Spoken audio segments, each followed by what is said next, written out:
Ren from Hallowed Be Thy Game here, and today I'm reviewing Atelier Ryza, Ever Darkness, and the Secret Hideout. Let's check it out.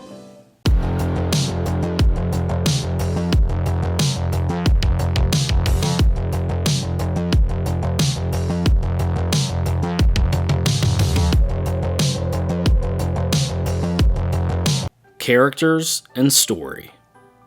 I have been known to dabble in games that some would refer to as stressful or difficult, so it may be fair to say that I was thoroughly underprepared for Atelier Ryza's chill atmosphere. No amount of chill factor could prepare me for the blissfully serene experience of playing Atelier Ryza, Ever Darkness, and the Secret Hideout. What an absolute joy to play, and given that I'm mostly known to stick to difficult action and turn-based RPGs that make me sweat more than Seren sitting through a church service. Oh, really? I will admit that Atelier Ryza was everything I didn't know I was looking for. I want to first note that the characters of Atelier Ryza may at first appear to be typical JRPG tropes. However, there is a surprising amount of real characters that have incredible development throughout the story. Ryza is not your goody two-shoes protagonist that's out to sacrifice herself for the greater good, but a more believable heroine that feels trapped in the mundane routine of being a farmer's daughter. She argues with her parents and at times has an inability to see the flaws of her own actions. However, she is a character that I immediately was able to cheer for and buy into her character motivations. She's passionate and has a tendency to tunnel vision. Ryza, that's why we love you.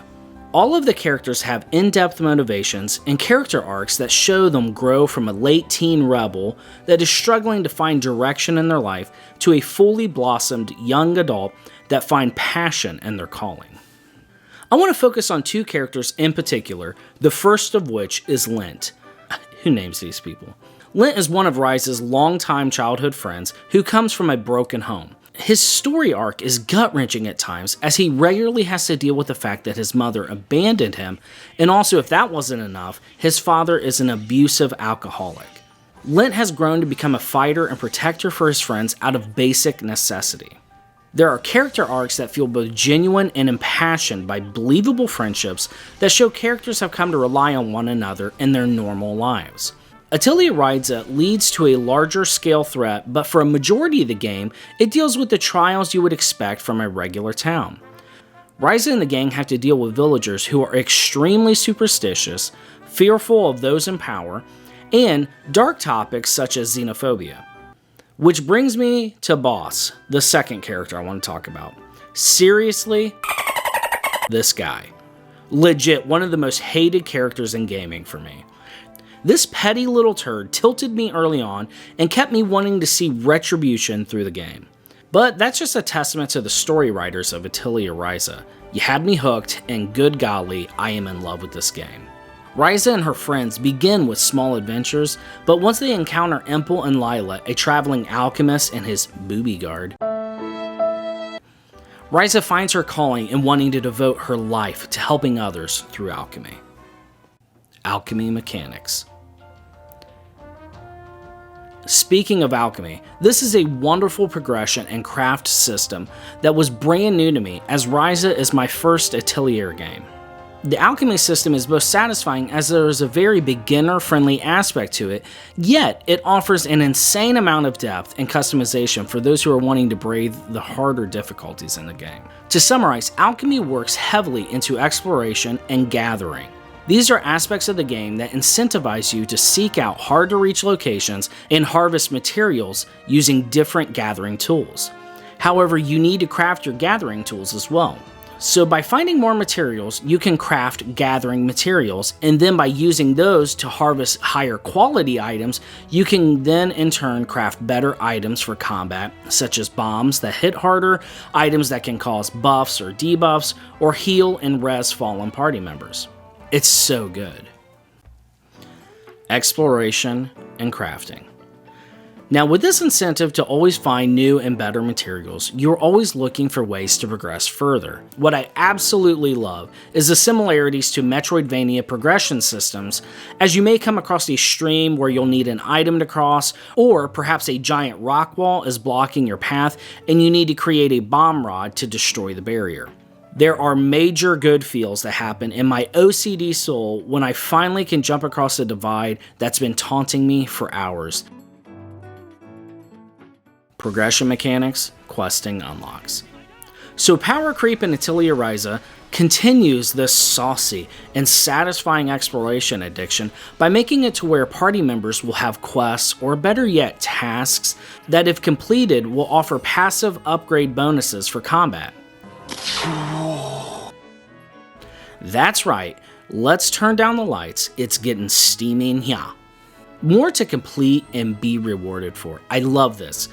I may have mentioned once or twice in passing that the social link system from the Persona series is one of my absolute favorites, as it offers in-combat bonuses for being a good friend. Atelier Ryza offers this incentive in such a fun way as well. It rarely boils down to just kill this monster and get a bonus, but rather, depending on the personality of the party member, it will dictate what needs to be done. For Tao, you may need to fully explore an area and uncover its hidden secrets, or for Claudia, you will need to sell and interact with the shops, as she comes from a background of traveling merchants. It's incredible, and again, one of the many reasons why Atelier Ryza is one of my favorite games that I've played in quite some time. Combat. The combat of Atelier Ryza follows the ATB system, or Active Time Battle System. An encounter will follow the typical progression system where you'll see the cooldown timer in the lower left-hand corner. Auto attacks will increase your AP. AP is a resource that is used to cast spells or skills from your team, and it's a shared pool.